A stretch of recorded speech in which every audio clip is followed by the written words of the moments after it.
Aniya na mga dagkong balita sa Balitang Bisda karong Martes.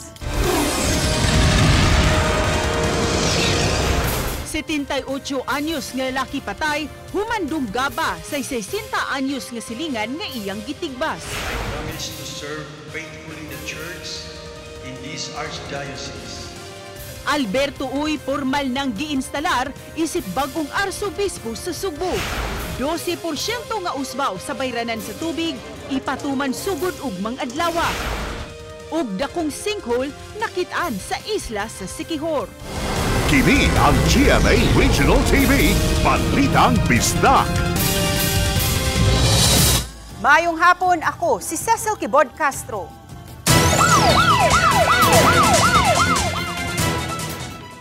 Setenta-ocho anyos nga lolo, kinsa giingong nanulong ug nanigbas, patay, humandong gaba sa iyang silingan sa Barangay Pundol sa lungsod sa Balamban. Ano ang report ni Fem Dumabo? Patay na nga nadangat sa tambalanan ng 78 anyos nga si Lolo Pedro, human nakaangkon og sama dinunggaban sa kilid nga bahin sa lawas duol sa Endughan. Ang suspitsado ang 60 anyos nga silingan niini nga si Rolando. Naitabo ang krimen kadlawon kagahapon. Sa pakisusi sa kapulisan, unang gituyo sa 60 anyos nga suspitsado ang 78 anyos nga biktima. Kay nangutana kung si kinsa ang niputol sa iyang tanom nga saging. Butang nga matud pagi kasuko sa biktima. Kay wala magkasabot, miuli ang 60 anyos nga si Rolando. O kagahapon sa buntag, isulong matud pa ang 78 anyos nga biktima. Bitbit ang sundang ug nihagit sa suspek. Pagawas ni Rolando sa iyang balay, gitigbas dayon kini sa biktima ug naigo ang tuong bahin sa dungga ni Rolando. Ug nibalos ang suspitsado pinaagi sa pagdunggab sa biktima gamit ang kutsilyo. Mati ang kamuting paano dito si, giwagan ko, wako ko sa higda. Flight niya. Yan, pasalit ko, karoon di ko niya makita. Mati yung tigbas ang dito si. Nagawas niya ay yung tigbas. So, ayun ginasundang? Oo. Tapos? Moto, pagdagay sa dito si, nabuak na, yung gawas ko, ay kong sugat sa gaano na siya kadagan. Eh, kung doon na akong patirihan to, pag bala niya akong hinsakan. Eh, pati yung ganyan tuyo. Parehong gidala sa ospital ang duha, nakabsan sa kinabuhi ang biktima, samtang ang suspitsado na priso sa Balamban Police Station. Nakasako, di na ako tinuyuan. Pero di na ako siya maigo. Akong liyapat yun. Ada rin mga anak hapon. Unya? Bye. Kumusta ka diya? Kung mag-antos, nakasama. Kasong homicide ang giandam sa kapulisan ng ipasakang kaso batok sa sospek. Uban ni Clans Gabutin og Rod Prado, Fem Dumabo.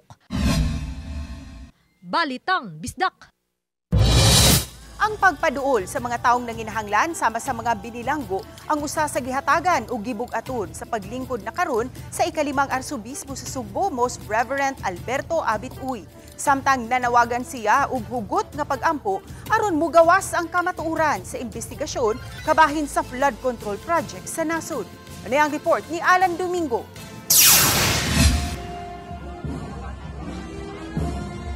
Opisyal nga giinstalar isip ikalimang arsobispo sa Subo, si Most Reverend Alberto Abit Uy. Gipahigayon ang installation mass sa Cebu Metropolitan Cathedral. Gibuksan ang misa ni Apostolic Nuncio Charles John Brown ug dayon gisunod ang pag-appoint ni Archbishop Uy. Gawa sa Papal Nuncio, mitambong usab ang kadagkuan sa simbahang Katoliko sa nasod. Apil na ang mga arsobispo, obispo o kaparian. Apil sa mitambong si Luis Antonio Cardinal Tagle kinsa mihatag sa homily. I also hope that the new Archbishop would welcome everyone. I hope that all in the Archdiocese would welcome each other. Mihugop ang mga magtotoo sa gawas ug sa sulod sa katedral, apil na ang mga opisyal sa kagamhanan sa dakbayan ug sa lalawigan. Tungod sa kadaghan sa mga tao, ang uban ana aras gawas sa simbahan. Nagpasalamat si Arsobispo Uy sa masugbuanon nga mainit nga mihangop kaniya isip bag-ong pastol sa Sugbo. I have always believed that God has His own way of doing things. Di ta kasabot, but He has a reason and a purpose. And it is only because of this conviction that I found the courage to say yes. Namatmat usab ang Papal Nuncio Charles Brown. We are walking in the footsteps of the saints, and you feel that so strongly when you're in Cebu. That walking in the footsteps of the saints, and that gives us, first of all, an idea of how the church needs to reform herself. Samtang miatubang si Archbishop Oy sa masakop sa media, diin gitubag niya ang isyu sa korupsyon sa nasod o ang iyahang pag-ampo nga mogawas ang kamatuoran. As the new Archbishop, I told the Cebuanos na I am with them in our advocacy against any form of corruption. We really need to pray because right now it's difficult to see who is telling the truth. A lot of our people are really, it seems like helpless, because they don't understand who is really telling the truth. So it's really important that we need to pray. Kauban si Clover Lumayag, ako si Alan Domingo. Balitag, Bisdak. Atensyon sa mga konsumidor sa tubig kung mamahimo pagdaginot mo sa pagkonsumo sa tubig. Kisugod ugma October 1, ipatuman na ang 12% increase sa bayranan. Si Alan Domingo sa report. Ang usbaw ipatuman human giaprobahan sa Local Water Utilities Administration kun LUWA ang water rate adjustment. Sa adunay minimum charge nga 235.60 pesos sa unang 10 cubic meters sa mga nagamit og 1/2 inch meter nga koneksyon sa tubig nga sagad gigamit sa mga residential consumers. Samtang sa new commodity charge moabot sa 26.04 pesos per cubic meter sa 11 ngadto sa 20 ka cubic meters. 30.64 pesos per cubic meter sa 25 to 30 cubic meters o 75.02 pesos per cubic meter sa 31 cubic meters pataas. Kahinungduman, niadtong Nobyembre 2022, nagpahigayon og public hearing ang MCWD subay silang application sa water rate adjustment sa LOA. Niadtong ikaduhang semana sa Setyembre, nakadawat og komunikasyon ang MCWD gikan sa LOA nga giaprobahan ang water rate adjustment. Gipasabot ni Minerva Herodias ang tigpamaaba sa MCWD nga unang higayon kini nga usbaw sulod na sa napo ka tuig. Why do we need to adjust our water rates?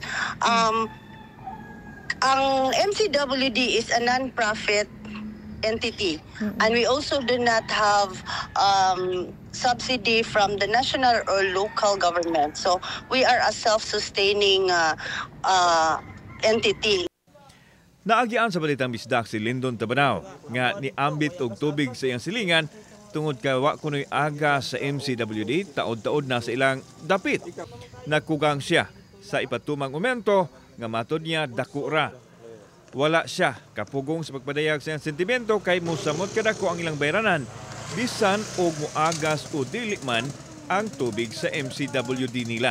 Lisod kay na siya og mumintoy kay lisod pa kay panahon niya o pagas-agas niya. Umuntuhan pa. Si Rose Caburnay, dismayado usab sa aumento apan wa na kuno siya mahimo. Pero dako-dako ra gina sir, oy kay kami taw mga pobre diri nya. Wa ta mi kuan iga bayad ana. Sa nanginabuhi og kan-anan, importante kayo ang tubig. Now, dunay uminto ang MCWD. So unsay imuhang ikasulti ani, ma'am? So murag mas kuan jud kayo sa inana panginabuhi ang tubig gud sir is kanang important jud kayo pero murag mas dako ra jud kay increase. Aron dili kayo madak-an adunay tambag ang usa ka konsumidor. Ato lang pahinaya dila na to ikusog i-full jud para makatipid sa tubig din magamit sa tuog palanggana once nga magkuan manghugas sa plato. Kauban si Clover Lumayag, ako si Alan Domingo. Balitag, Bisdak. Unom ka mga sakop sa clearing team ug tulo ka mga personnel sa Lapu-Lapu City Cooperative and Livelihood Resource Center nagpositibo sa surprise drug test. Samtang gitaktak na sa serbisyo ang tulo ka mga kawani sa Lapu-Lapu City Hospital nga nagpositibo sa drug test niadtong September 16. Si Luar Mirondina sa detalye. Sa 40 40 ka mga personnel sa clearing team nga napaubos sa surprise drug test kagahapon, unom nagpositibo. Sa samang adlaw usab, gipaubos sa surprise drug test ang 24 ka mga personnel sa Lapu-Lapu City Cooperative and Livelihood Resource Center ug tulo kanila ang nagpositibo. Ang naasong surprise drug test gipasiugdahan sa City of Lapu-Lapu Office for Substance Abuse Prevention kun CLOSAP sa tinguha nga way ni usa sa mga empleyado sa dakbayan ang nagumon sa illegal nga drogas. Nagpahigayon ta og surprise drug test to assure the public that here in Lapu-Lapu City, this administration is serious in the fight against drugs, serious in cleansing the offices in order to promote a drug-free workplace. Sa siyam nga nagpositibo, 8 kanila mga job order personnel, samtang usa ang casual employee. Usa sa mga nagpositibong job order personnel, 3 ka adlaw pa lang nga nakadawat sa iyang appointment. Samtang parehong gikonpermar nila ni Mayor Cindy King-Chan ug Lapu-Lapu City Hospital Chief of Clinics Dr. Francis Quirante nga gi-terminate na sa trabaho ang 3 ka mga kawani sa Lapu-Lapu City Hospital nga nagpositibo sa surprise drug test ni adtong September 16. 2 kanila job order personnel samtang usa special job order personnel. We already issued sa termination sa employment nila. All the JO? 3 as mentioned. Samtang gipaabot nga mugawas na ang resulta sa confirmatory test karong simanaha sa regular employee sa City Treasurer's Office nga nagpositibo usab sa surprise drug test niadtong September 5. Ang naasoy mga kawani una nang gipatawag sa buhatan sa City Administrator ug gipahibaw sa resulta sa surprise drug test. Interview sa katong mga nag-positive, all of them except one, ni-admit man nga nigamit gud sila. Sukwahi sa regular employees nga gikinahanglang ipaubos sa due process ang mga job order personnel o casual employees mamahimong mataktak dayon sa trabaho kung mapamatud ang tigamitan o gidiling drogas. Kasi pa without waiting for the result of the confirmatory test, pili na sa matantang i-consider ang nature sa ilang trabaho, ang sensitivity sa ilang trabaho. Would this endanger other people or sa clientele na to sa city? We hope na inyo nang hunungon, dili na mo appeal sa bisyo, sa drogas, kay makadaot na kanato o makadaot po sa atong serbisyo.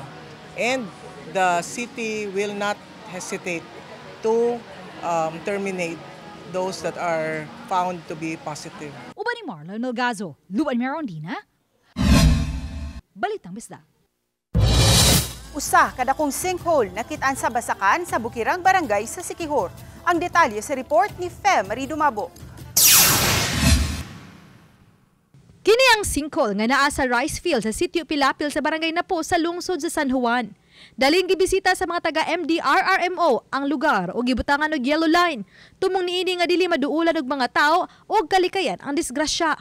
Nitong Biyernes, subling gibisita sa taga lungsod sa San Juan ang lugar. Dinhi subling gisusi ang lugar kauban sa mga opisyal sa barangay. Ilang gibadlong ang netizens nga nag-ingon nga pwedeng mamahimong tourist spot ang lugar.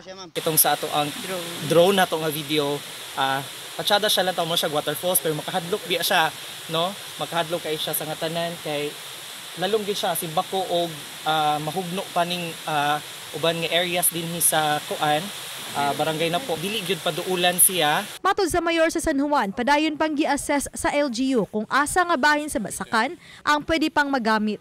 Then ang dili magamit nga area i-assess nato para ato matagaan sila og equal pod nga value sa mawala nila sa ilang portion sa ilang pangmanabuhian. May bisita sa mga lokal nga opisyalis sa mga pipila ka mga mulupyo duol sa lugar. Alang sa subling pagpahimangno nga dili duulon ang maong sinkhole. Oban ni Clans Gabutin og Rod Prado, Fem Marie Dumabo. Balitang Bisdak. Kini ang GMA Regional TV, Balitang Bisdak.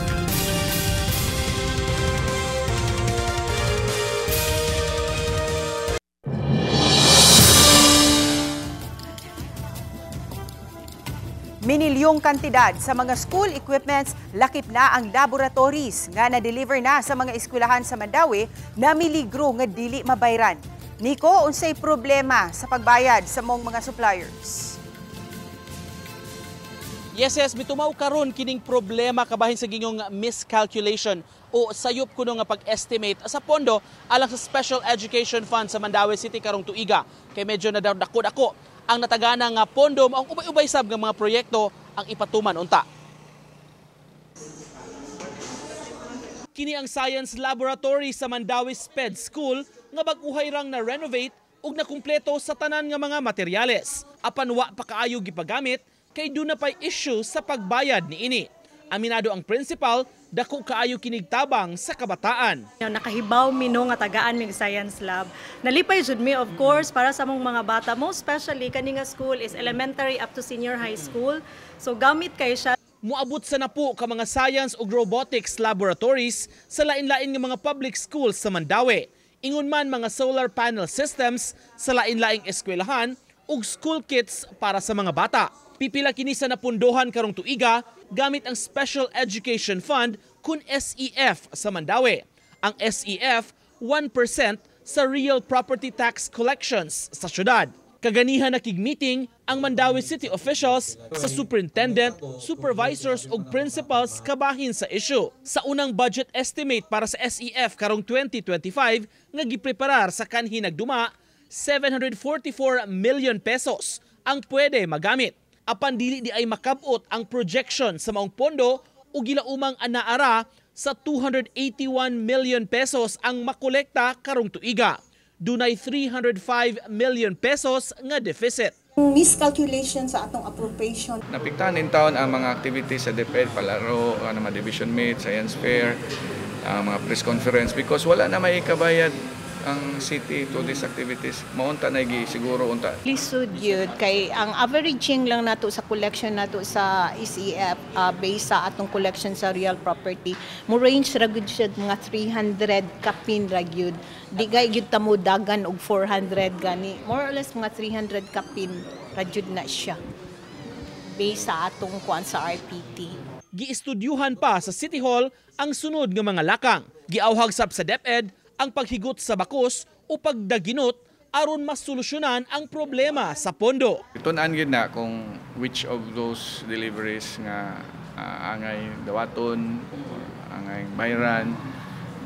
We will also ask the input of the stakeholders which includes DepEd on which cash. So let's wait and see on say final decisions. Somebody issued a certificate of availability of funds with regards to this. Ningon sa dagatan, let's tighten our belt. Unsa potential belt, unahon na to ang mga mandated activities like Siberaa, like kining Prescon ug uban pa nga mandated activities, regional activities, national activities nga ma-charge sa ICF. Ang sobra by quarter, mo lang to atong hinahanglan bayad kung pwede bayaran ang katong mga utang.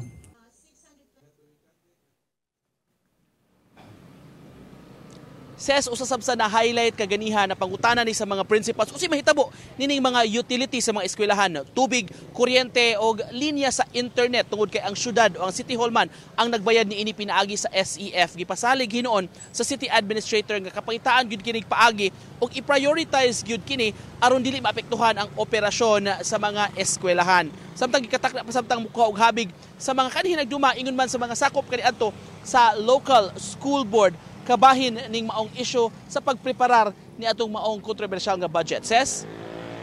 Dagang salamat, Nico Sereno. Sukwahi sa mga taho, flood control project sa Caubian Island nahuman na, matud ni Lapu-Lapu City Mayor Cindy King-Chan. Kini ang gitutukan ni Luan Mirundina.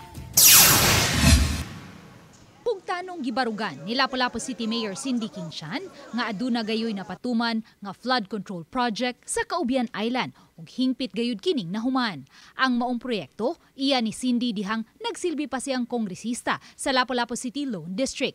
Dugang sa mayor, managlahi nga proyekto ang seawall nga gigahinan og 9 billion pesos sa 17 million pesos nga flood control project. Apan gisumpay lang ang duha ka mga proyekto. Nauna gyud ang national, then ang city na sad moy ni padayon. and different na og marag level sa kalawmon. Ug aron mapakita gayud sa publiko ug ngadto sa mga sakop sa media ang nahisgutang duha ka proyekto, ang iyang kapikas nga si Lapu-Lapu City Lone District Congressman Junard Ahong Chan mobisita sa Caubian Island karong Huwebes. Sa gawas gyud sa kuan kay ang kanang 9M marag natago-tago naman duol naman sa doon na kay sa shore. Una ni ini ang nagpailang political critic sa Lapu-Lapu City nga si Humphrey Elvira ni hagit sa mga Chan nga mapakita kung asa gayud ang flood control project ug ang seawall project sa Caubian Island. Uban ni Marlon Melgazo, Luan Merondina, Balitang Bisdak.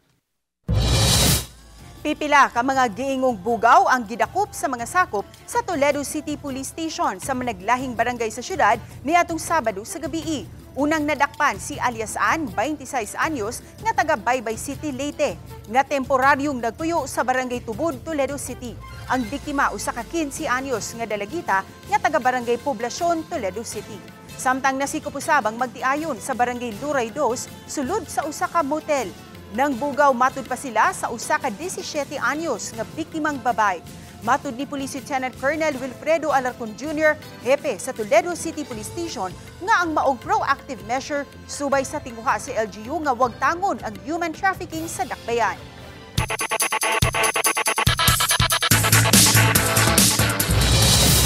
NCAA Season 101 magsugod na ugma. Ang detalye sa report ni Orchid Slapingkaw. Usa ka tulog na lang, magsugod na ang bagong season sa NCAA. Atol sa pagpangandam, nagpahigay ng pep rally ang duha ka tunghaan nga miyembro sa NCAA. Nahimong festive ang pep rally sa Kolehiyo de San Juan de Letran.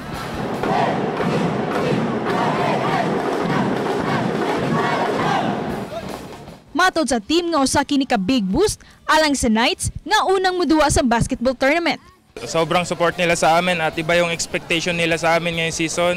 And dadali namin yun at magiging inspiration namin sa paggamit ng aming pangarap.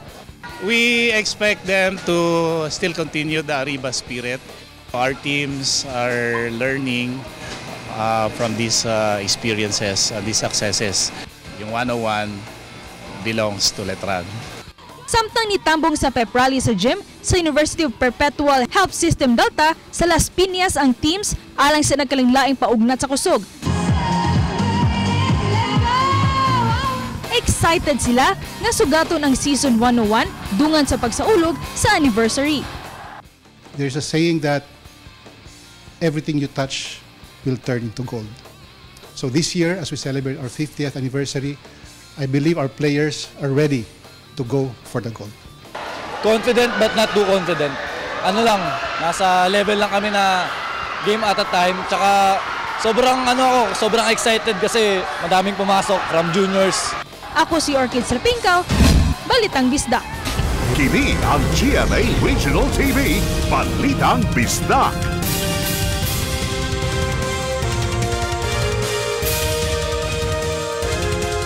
Kini ang GMA Regional TV, Balitang Bisdak. Nasikop na ang ikaduhang sospek sa pagpatay sa 31 anyos nga lalaki nga gilabay daplin sa karsada sa barangay Maripis sa Dakbayan sa Talisay. Ang detalye sa report ni Fem Maridumabo.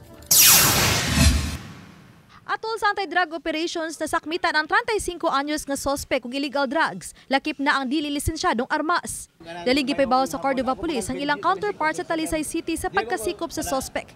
Miyangko ng sospek nga nagtago-tago siya human siya giapil sa unang nadakpan nga sospek nga si alias Robert. Ang duha nalambigit sa pagpatay sa 31 anyos nga lalaki nga taga Cebu City nga nakit-an sa Dakbayan sa Talisay. Hugtanong gihimakak si kaduhang sospek ang krimen. Matud niya diyang iya untang kuhaon ng iyang motor nga gihuman ni alias Robert, gipakuyog siya sa pagsakay sa usa ka sakyanan. Giagian ang lain pang duha ka mga lalaki hangtod nga gipick up nila ang biktima. Gamit pagkuhan sa sakyanan nga ilang pag-abang sakyanan kay gusto na ko ang motor nga makuha ra na ko ang motor. Nagakuyog ko bro. Igo kay tungod sa motor nga gusto na ko makuha og asa-asa gibutang. Pagabot sa barangay Manipis, wala matod pa siya ni Naog ug nadungog na lang niya ang buto-buto sa armas. Matod sa Talisay City Police, dako ang kalambuan sa kaso sa pagkasikop ni alias Charlie Cho. Nagbuhat naman taron og kuan kanang SITU So ang one of the instructions with the SITU is to have ang coordination is active coordination with the other police stations. Instructions from the higher headquarters were able to Cordova informed us and coordinated with us with regard to their latest arrest. Dugang ni maramag nga paday ng ilang pagpangita sa laing duha pa ka suspect. Napasaka na ang kasong murder batok sa upat ka mga suspitsado. Uban ni Rod Prado, Godfrey Relien, Femery Dumabok. Balitang Bisdak. 65 anyos nga lalaking PWD napalgang patay o gidudahang nahug sa pangpang sa Barangay Bulinawan, Carcar City, Miyerkules sa miaging simana pa. Gipangita ang 65 anyos nga biktima nga naglakaw daplin sa dan kagahapon sa buntag. Napalgan sa mga bata ang patayng lawas ni ini sa ubos nga bahin sa pangpang. Ana-ana sa advanced state of decomposition. Positibo kining giila sa mga kabanay tungod sa gisulob niya. Matud usab sa igsuon sa biktima, kumbinsido sila nga nahug kini sa pangpang nga adunay giladmon nga 55 metros. Apan ang Carcar City Police mo pailaw pa sa investigasyon aron masuta kung wala by foul play sa kamatayon sa maong biktima. Tulo ang kumpirmadong patay sa nahitabong disgrasya sa Barangay Hipusco, Baybay City, Leyte kaganihang kadlawon. Kauban sa mga nakalas ang 17 anyos nga batan-ong lalaki nga usa ka grade 12 student. Angol usab ang angkas sa usa ka alias Marcos. Base sa investigasyon sa kapulisan, ang mga biktima nagsakay og motorsiklo ug nagbiyahe sa managlahing direksyon. Si Marcos ug ang iyang angkas paingon sa Barangay Hipusco, samtang paingon usab sa Barangay Palhi ang usa ka motor kinsang duha ka mga sakay ang namatay.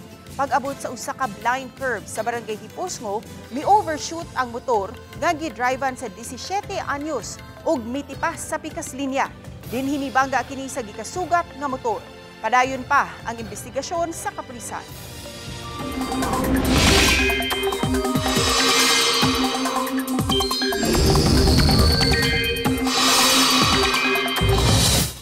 Bagong low pressure area na sigpatan haduol sa Philippine Area of Responsibility. Katapusan kining na monitor kaganihang bundag 1,000 kilometers sa sidlakan sa southeastern Luzon. Matud sa pag-asa, taas ang tsansa nga musulod kini sa PAR o adunay medium chance nga mamahimo kining usa ka bagyo. Kung mahimong bagyo, tawgon kini og bagyong Paulo. Gawas sa LPA, padayong magpasulabi ang easterlies nga posibleng magdala og thunderstorms ilabi na sa hapon ug gabi. Sa mga kapuso nato sa Eastern Visayas, ayaw kalimot sa pagdala og payong kay matud sa Metro Weather adunay tsansa nga makasinati og patak nga pag-uwan-uwan sa Eastern Visayas, Cebu ug Bohol. Posible usab nga makasinati og uwan ang nahabiling mga lugar sa nasud. Maila-ila na karong Oktubre ang mga kapuso ug kapamilya housemates nga mosalmod sa PBB Celebrity Collab Edition 2.0. Subay sa 20th anniversary celebration sa bahay ni Kuya, nagka-collab sa Big Brother House ang Sparkle ug Star Magic Stars. Fresh set sa mga batanon ang makasuway sa mga hagit ni Kuya. Busa atangi kung kinsa ang mga housemates ngayong maila-ila karong Oktubre dinhi sa GMA o sa official social media accounts sa GMA o PBB.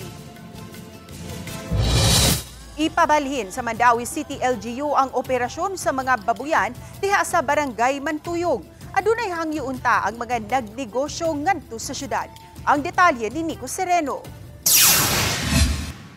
Dinhi sa sudlunong bahin sa Barangay Mantuyong nagtapad-tapad kining mga ads sa baboy. Ubay-ubay ang mga nagnegosyo dinhi sulod na sa pipila ka tuig.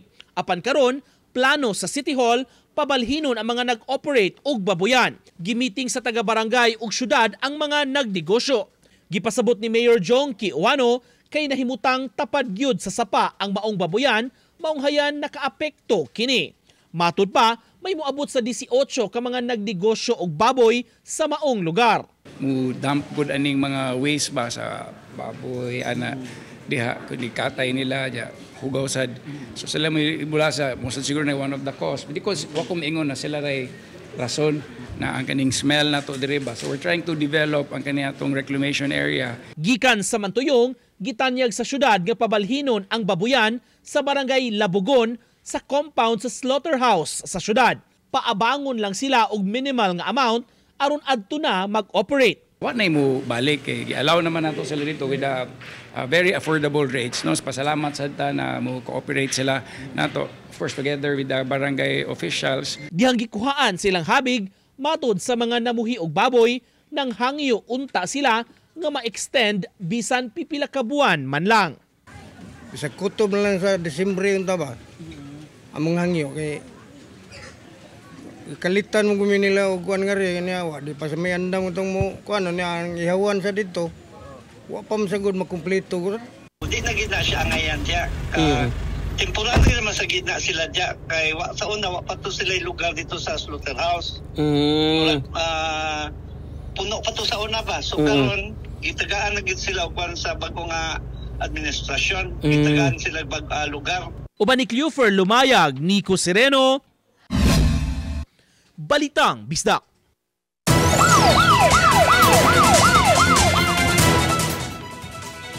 Tres anyos nga lalaki sa Mandaue City nga gikonsiderar na high-value individual na sikop sa operasyon sa kapulisan.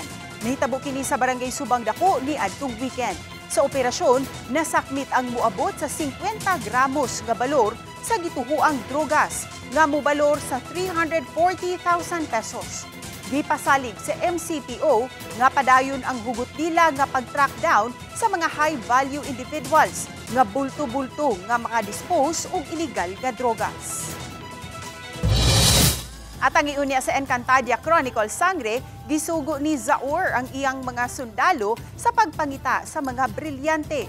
Matud pa, sa usa ka sulugoon ni Zaur nga gikawat ni Perena ang ilang mga sakyanan sa kahakinan. Samtang nakasud na bakaha sa Devas ang mga Sangre ug si Perena. Kanauguban patangi sa Encantadia Chronicle Sangre unyang alas 8 sa gabi sa GMA Prime ug Kapuso Stream ug alas 9:45 sa gabi sa GTV.